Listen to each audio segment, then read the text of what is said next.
Assalamualaikum. Hai, apa khabar semua? Hari ini kita nak teruskan lagi dengan subtopik kita iaitu 10.1 perimeter. Okey, jom kita teruskan. Perimeter ni kita dah belajar masa sekolah rendah lagi. Okey, di mana perimeter ini adalah ukur keliling panjang sisi suatu kawasan yang tertutup, keliling saja ya. Di dalam tak boleh, okey. Bahagian dalam ni tidak boleh. Okey, di mana kalau di sini kita tengok contoh, tentukan perimeter bagi bentuk ini. Yang pertama, sebelum kita cari perimeter, kita lihat dulu bentuk ini. Apa tanda-tanda yang ada di dalam rajah? Okey, di sini ada tanda sama. Okey, bahagian panjang sisi HG, FG dan DE. Maksudnya ketiga-tiga sisi ini mempunyai panjang yang sama iaitu 4 cm. Okey, kemudian kita dah tahu dah tanda-tanda tersebut dan semua panjang keliling kita dah ketahui, baru kita campur. Kita tulis sebagai perimeter sama dengan 4 campur 5 campur 4 campur 4 campur 2 campur 6 campur 8 dan campur 10. Sejumlah perimeter keliling bentuk tersebut adalah 23 meter. Okey, kita tengok yang seterusnya.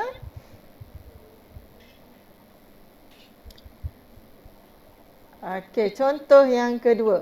Okey, ini seperti cermin. Okey, di atas satu kabinet. Bentuk bujur, kita tidak boleh menganggarkan ukuran, kita tidak boleh mengukur menggunakan pembaris. Okey, jadi kita boleh menggunakan benang untuk mengukur bentuk yang bujur seperti ini. Okey, tapi di sini dalam soalan 2 diberi panjang ukur keliling ini ada 98 cm.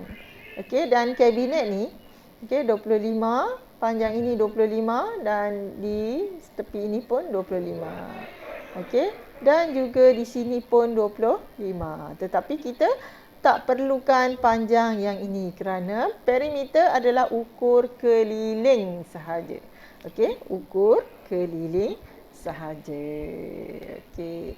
So, jadi perimeter bersama dengan 98 campur 25 campur 25 campur 25 bersamaan dengan 173 cm. Okey. Kita pergi seterusnya. Latihan. Okey, ini adalah latihan di dalam buku teks muka surat 230. Okey, saya nak tunjukkan bagaimana kita menggunakan maklumat-maklumat di dalam perimeter untuk menyelesaikan semua masalah.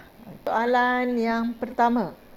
Okey, di mana kalau kita lihat di sini perimeter sebuah bilik makmal berbentuk segi empat tepat. Okey, seperti berwarna merah ni. Okey, ukuran keliling bagi segi empat tepat ni adalah 64 meter. Okey, jika panjang bilik makmal itu ialah 23, okey saya tulis sini 23 dan cari lebar bagi makmal itu. Okey, bagi lebar makmal itu saya gantikan dengan huruf X supaya saya boleh cari lebar tersebut. Okey, lihat dia punya jalan penyelesaiannya. Okey, kalau lihat di sini, okey, perimeter bersamaan dengan 23 campur 23 campur X campur X. Ada 2X. So, jadi perimeter bersamaan dengan, okey, perimeter tadi diberi 64. So, kita tulis 64 bersamaan dengan 23 campur 23 adalah 46 tambah 2X. 1 campur 1, 2. Okey, jadi kemudian kita pindahkan 64 tolak 46 sama dengan 2X. X sama dengan 18 bahagi dengan 2. Okey, X bersamaan dengan 9 meter. Jadi lebar bilik bersamaan dengan 9 meter. Okey, soalan nombor 2. Darjah di sebelah menunjukkan gabungan dua buah segi empat sama. Hitungkan perimeter bagi seluruh darjah. Okey, di dalam darjah ini dua segi empat yang berwarna biru dengan kuning ini adalah segi empat sama. So, jadi panjang bagi segi empat berwarna kuning ini adalah 8 cm setiap sisinya. Okey, bila dibahagikan dengan 2 bermakna 4 cm ya, tanda 2 ni. Okey, dan sini pun 4 cm. Okey, bila sini dah 4 cm campur dengan 2, jadi panjang sisi bagi segi 4 yang berwarna biru ini adalah 6. Okey, 4 campur 2 6. Okey, so jadi bahagian ini 6 bahagi 2 3. Kalau kita lihat di sini, kita dah dapat panjang ini 3, ini 4, ini 6, 6, 2. Okey, berapa panjang ini? Okey, tadi kita dah bagi 6 bahagi 2 tadi. Okey, kita dapat 3. So, jadi di sini pun 3. Ambil 8, tolak 3, dapat 5. Okey, so kita dah dapat semua sisi keliling gambar darjah ini. Kemudian kita tuliskan perimeter sama dengan 2 campur 5 campur 8 campur 8 campur 4 campur 3 campur 6 campur 6 bersamaan dengan 42 cm. Okey, itu nombor 2. Kita tengok pula nombor 3. Okey, bagi soalan nombor 3. Rajah di atas menunjukkan dua bentuk A dan B. Okey, kemudian buktikan kedua-dua tu sama perimeter. Okey, yang pertama kita perlu cari perimeter A dulu. Okay, kita tulis perimeter sama dengan perimeter A sama dengan 6 campur Y campur X campur 5. Okey, bahagian ini kita tulis X tolak 6. Okey, dan yang ini pula Y. Okey, sini Y. Y tolak 5. Dapat bahagian ini. Okey, kemudian kita selesaikan, buka kurungan. Kita tulis 6. Okey, tolak dengan 6. Okey, 6 tolak dengan 6. Kita akan dapat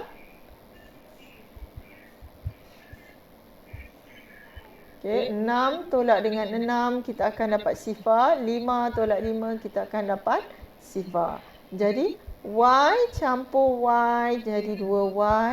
X campur X jadi 2X. Okey, so itu perimeter A. Perimeter B pula. Okey, perimeter B. Okey, kalau kita lihat di sini, okey, sama juga. Okey, kita perlu tambah 3 campur Y campur X campur 2. Okey, bahagian ini X tolak 3. Okey, kemudian bahagian yang ini pula Y tolak 2. Okey, kemudian kita buka kurungan dan kita selesaikan. 3 tolak 3 sifar, 2 tolak 2 sifar. Okey, yang tinggal 2Y 2X. Okey, kita lihat. Bermakna di sini maka kedua-dua bentuk mempunyai perimeter yang sama. Okey, dan soalan yang keempat. Okey, rajah ini.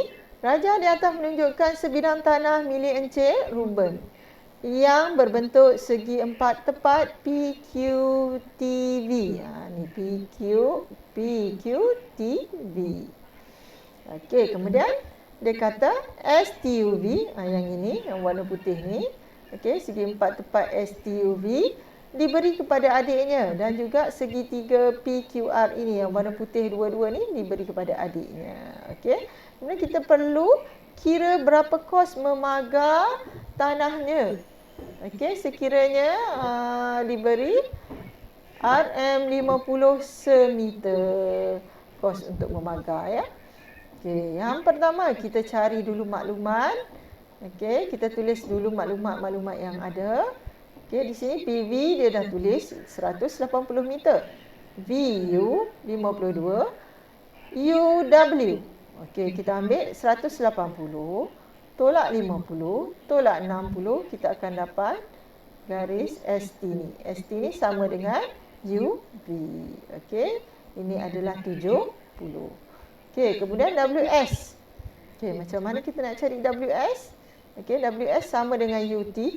Okey, panjang ini semua VT adalah 80. Sama dengan PQ kan? Okey, panjang VT 80 tolak 52, kita akan dapat bahagian UT. UT sama dengan WS iaitu 28. Okey, kemudian kita tulis perimeter tanah Encik Ruben 180 meter campur 52 meter campur tadi 70 campur 28 campur 50 dan campur 100 iaitu 480. Okey, so jadi kos memagar 480 kali RM 50 tadi untuk 1 meter. Okey, kita akan dapat kos memagarnya adalah RM 24,000. Okey. Itulah jawapan yang terakhir bagi nombor 4. Okey. So jadi keempat soalan ini adalah bentuk soalan yang ditanya. Okey, mengenai perimeter. Okey, saya harap kamu boleh cuba menjawab soalan ini. Okey, supaya kamu lebih faham bagaimana untuk menyelesaikan masalah dalam perimeter. Okey, itu saja untuk hari ini. Okey, kita jumpa lagi di lain waktu. Okey, sekian, terima kasih. Jumpa lagi. Bye-bye. Assalamualaikum.